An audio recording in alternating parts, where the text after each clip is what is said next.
sa three major cases na nahitabo sulod sa Mayo paingon sa Hunyo, sulod sa pangagamhanan ni Ms. Sullivan, isip President sa Central Mindanao University. Magsugod ko sa nahitabo ni atong May 23.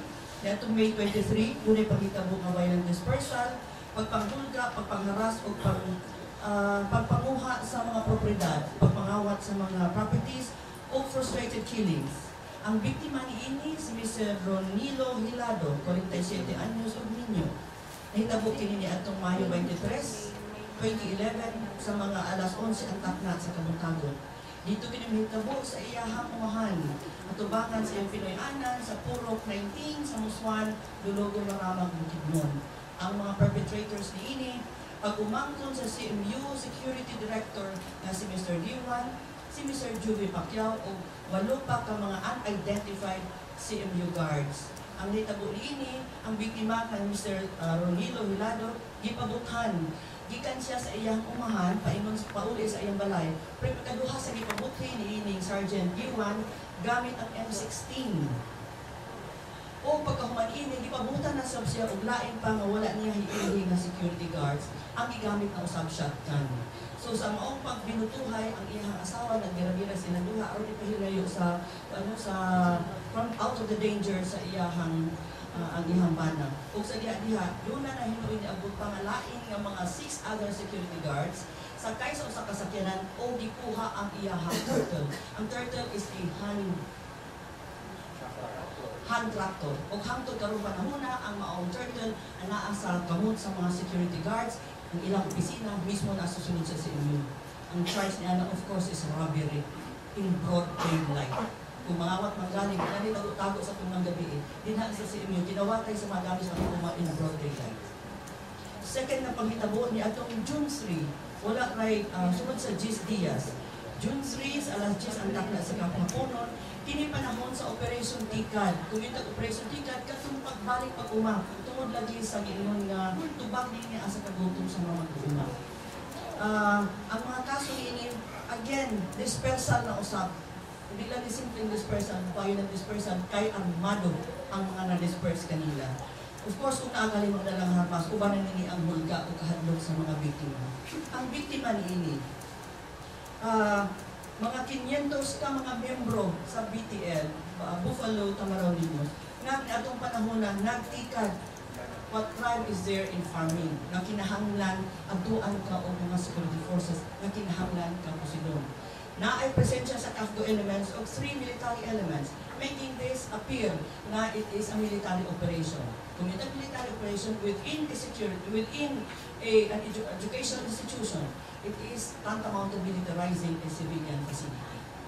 O kung ano nakasunod, definitely it is upon the request and with the prior approval of the administration. Dili siya military operation. Ang ilahang mitirahan, ang ilang ipamusin, mga simpleng mag-una. Farmers are never legitimate target of the state agents. Ang mga nagtika dinis ang ingon mga dili mo tubo sa 500 farmers. Ang inyong pamutanan, ganong inuliini kadaghan because there is strength in number. Dili na ni sila maguma nga usa-usa. Ito mag-usa-usa mo dito, posible nga mag-disappear ka. Banatan manggaling ni dinaghan, labaw na ninyo ang labaw na ninyo sa dulo. So there is always security number. Kung ang hitabo usap, kung magtikan sila dinaghan, mas dinagko usap ang puwersa sa mga armado ang i-deliver sa Central Mindanao University. Ang ikatulong ang paghitabo, katong atong giingon na June 14, 2011, mismo sa alas 9 ang takna sa buntag, dili ni gabi in broad daylight, sa ganghaan mismo sa Central Mindanao University, if you have been to CMU, kung nakalabay mo on the way to Davao, kung ano sa open space, daghan kay manlabay na sa kanan. Again, with impunity, kung dili lang journalist ka lang ginapusin, with impunity ang magkuma. Dili lang naimon ang patuan na magpusin, kaya niya from the state university itself. Kung ningig ang patuan kaya using a private army, ang ningig ang ningig ang state ang mga administrasyon o ang educational institution. Kung saan may kurso ang nini agan running o patuan ka ng 5 day, kung na bagong kurso din ha. Open target ang mga unarmed members of BTL, their families, women and children. No, kaya ang protestas, ang mahang protesta ng pamilya. ang kinabuhi ang pangungas ang mga amahan, kinabuhi ang asin ng pamilya. Ang protesting for the right to till and the right to land, pagpilipisog as pamilya, dili na nas amahan sa amahan sa pamilya. Mauna nga ang presensya dito sa protest as RMP din yan. Mga asawa, doon yung mga anak. As RMP Hindi ko mabili sa nila website. mga anak sa inyong balay, kaya basay ko natuang sa mga security forces. So doon ay violent dispersal na may resulta sa kanong gunshot wound sa mga biktima nga unong. Ang nahitabo ini gidala sa ospital, doon kay sila na nag-aanong medical attention against sa kuwan kung wala na pa. Walay representative from CMU who went to visit them to the hospital. Nobody after the shooting, nobody from the CMU administration even attended or stopped the guards from further shooting. Gawas na pamamusil, again, in broad daylight. Ang giingon nato pagpangawat sa mga limit, gamit sa pag-exercise sa mag-uma of their freedom of expression, on freedom of assembly, and for redress of a wrong, gikawat sa mga security guards ang mga gamit, mga tulda, mga streamers, mga even mga kaldero, bugas, gikawat sa mga security guards. These items, naa mismo sa sulod sa premises, kept by the security guards with the consent of the CMU administration under mismo event. Kinsay mga perpetrators ninyo, 40 na CMU security forces, ang mga na-identify, si Ray Yazar, Nestor Honasan Jr., Henry Fasciol, Antonio Pamisa, George Gewan. The question now, kanina security agencies, Chevron security agent, committed crimes right in front of the administration. Asa ang Chevron? Hangtod karong panahon na still in the service of the university. Walay gitangtang ni usang, walay gisensure ni usang. The contract remains the contract of security services. Remember, this is a contract with a government entity. Ang contracts with government entities should be on the basis of good behavior. This is not just a simple misbehavior of the security agency. Killings and involved in gun running, gun shooting, firing indiscriminately on protesters kung sa university. It retains the services of criminals. What makes of the university? Mao'y principle of the crimes committed.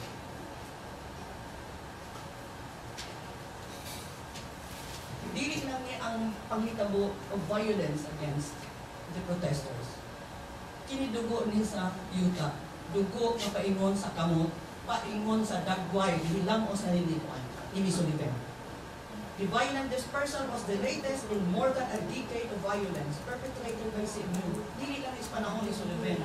Even before the administration, continuing violence, continuing attacks by the state of an educational institution against the peasants. The latest against struggle of the BTL farmers for the right to till the land. On June 3, 2011, katong ingon nato nga adunay mga 500 ka mag-uumang gi-atake mismo sa ilahang umahan. Dili ni ang battlefield, walay mga armas, naani sa uma ang pagpamusil kanila. Right before the setting up of protest camps on May 23, katong si Ronilo Hidalgo, katong di kuhaan sa ilang curtain, diha mismo sa iyong pinuanan. Wa man ang gali siya hulungan sa dalan mismo sa iyang balay. As early as 1989, July 5, no, around 1 o'clock in the morning, doon na ni history of 100 farmers nag-adto sa motorboat along the highway, aron kuhaon ng ilang bugas o mga materials para sa ilang balay. On their way back to the community, they were barred again by CMU guards, many of them under the Pagpao. So remember Pagpao, remember Chevron. Kung naamakali ang ngayon, tangtangan sa lisensya, unahon na ito ang Pagpao, unahon na ito ang Chevron. Ang Guardia wanted to confiscate the materials, and when the farmers resisted, the guards again fired upon them. 16 were severely wounded. One, Leonardo Luagle, died on the spot. Nagtanumog ba mo o apology from CMU? Wala. Maskin kandila, wala. So the situation sa university, giingon na i-float sa CMU na away of the interest of the students as against the interest of farmers. Is the interest of the students antagonistic with the interest of the farmers? Ang Central Mindanao University has been setting up the students, doon na ilang ipadayon karon ng signature campaign sa mga estudyante against the plight of the peasants.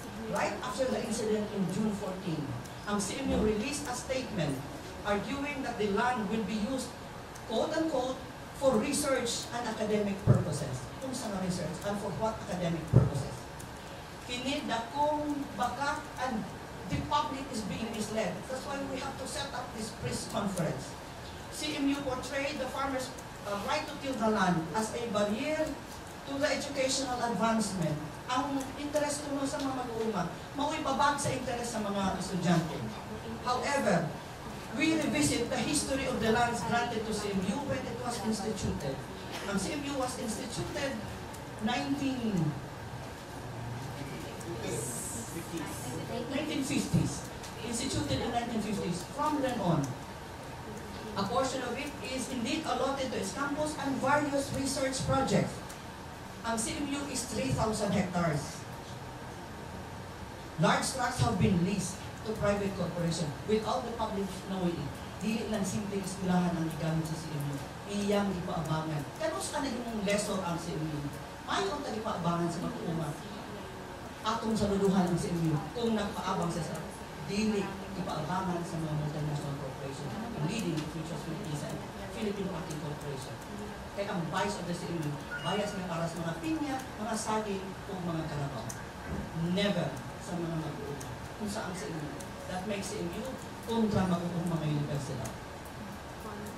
Before the BLT tilled the lands, these were first leased to Philippine Packing Corporation o mubalik pag-lease as admitted the other day na naay intention to lease filed by DAPCO and another intention to lease filed by Philippine Packing Corporation. Other parts of the university are leased to Philrice, 60 hectares. Philippine Carabao Center, 50 hectares. May pang Carabao, bayan 50 hectares. Ricardo Barrios, sugarcane plantation, more than 100 hectares.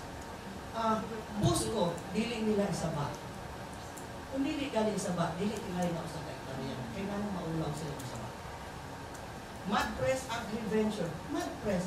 Mag-press sa mga lakok, itagaan og 7 hektaryas. May pa ang mag-press sa lakok na apay 7 hektaryas. And to the Zubiris, 10 hectares. Kung sa'y gihatag sa mga Zubiris, kung para kung sa Jatropa, may pang Jatropa kaya naayuta. Ang mga mag-uuma wala.